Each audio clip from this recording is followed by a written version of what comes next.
माननीय सभापति महोदय, मैं आपके माध्यम से सदन की जानकारी में लाना चाहता हूं कि मेरे पाली जिले में जवाई बांध के लिए पिछले बजट में 2023 के बजट में 24 के बजट में 2280 करोड़ रुपए मंजूर किए गए थे। जवाई बांध से लगा के जोधपुर 194 किलोमीटर पाइप नहर को पक्का करने के लिए और 24 घंटे वो नहर चले उसके लिए। उसकी प्रोजेक्ट रिपोर्ट माननीय सभापति महोदय 2 साल गुजर गए, 2.25 साल गुजर गए, उसके बावजूद भी अभी तक प्रोजेक्ट रिपोर्ट भी नहीं बनी है। सोमनाथ मंदिर के लिए प्रधानमंत्री जी स्वयं सोमनाथ गए, लेकिन पाली में जो सोमनाथ का मंदिर है, अति प्राचीन मंदिर है, उस सोमनाथ मंदिर के जीर्णोद्धार के लिए जो राज्य सरकार ने और मुख्यमंत्री महोदय ने उस मंदिर के जीर्णोद्धार के लिए जो लाखों रुपए मंजूर किए, उसके लिए अभी तक एक भी काम नहीं हुआ।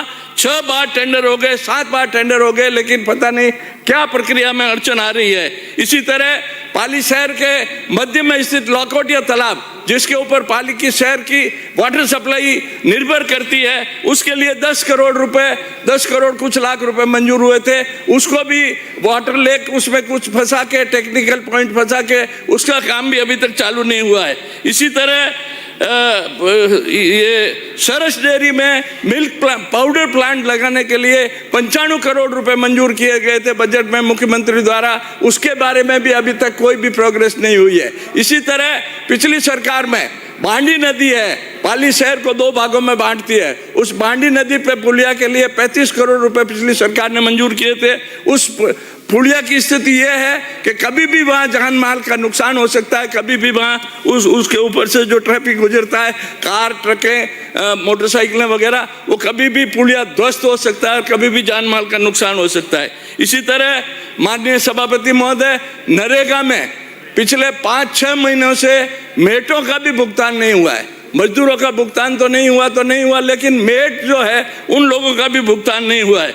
फसल बीमा योजना का भुगतान भी पिछले 5 साल में कई पंचायतों में अभी तक नहीं हो पाया है।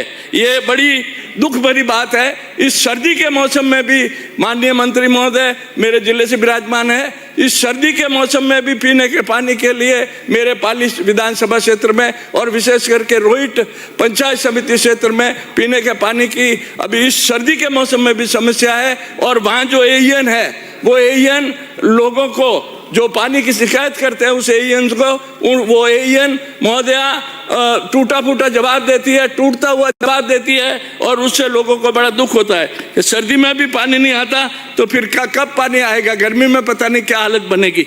इसी तरह माननीय सभापति महोदय, भांगड़ अस्पताल पाली में डॉक्टरों की जबरदस्त कमी है। वहाँ सिटी स्कैन सिर्फ 1 घंटे के लिए चलाया जाता है, जबकि नियम है कि 2 बजे तक चलना चाहिए सिटी स्कैन और एक्सरे, वो 1 घंटे में बंद कर दिया जाता है डॉक्टरों की कमी की वजह से।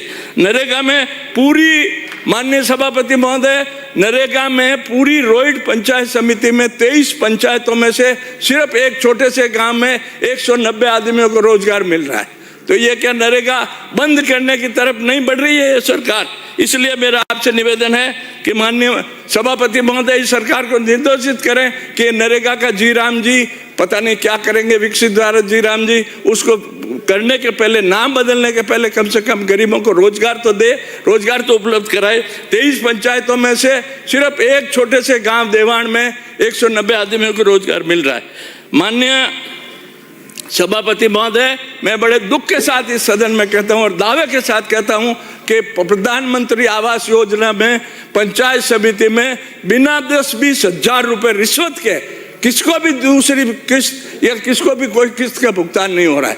गरीब रो रहा है, गरीब घूमता फिर रहा है। आप किसी को पता कर लीजिए, आप सत्ता में हैं, इसलिए मेरे ख्याल में आपको जानकारी हो या नहीं हो, आप स्वयं पता कर लें। बिना 10,000 20,000 की रिश्वत के प्रधानमंत्री आवास योजना का पेमेंट नहीं हो पा रहा है। माननीय सभापति महोदय, शहर में नगरीय विकास मंत्री जी यहाँ विराजमान थे। शहर में माननीय सभापति महोदय, म्यूनिसिपैलिटी में, नगर परिषद में पट्टे भी नहीं इश्यू किए जा रहे हैं। पट्टों के लिए लोगों ने लाखों रुपए जमा करा रखे हैं म्यूनिसिपैलिटी में, लेकिन वो पट्टों के लिए चक्कर काट के परेशान हो रहे हैं। मैंने मुख्यमंत्री जी महोदय को और वित्त मंत्री जी महोदय जी को धन्यवाद दिया था, सैल्यूट किया था इस विधानसभा में। विपक्ष का कांग्रेस का आदमी होते हुए भी मैंने उनको उन्होंने जो मेरी विधानसभा क्षेत्र में पैसे दिए थे उसके लिए मैंने उनको सैल्यूट किया था।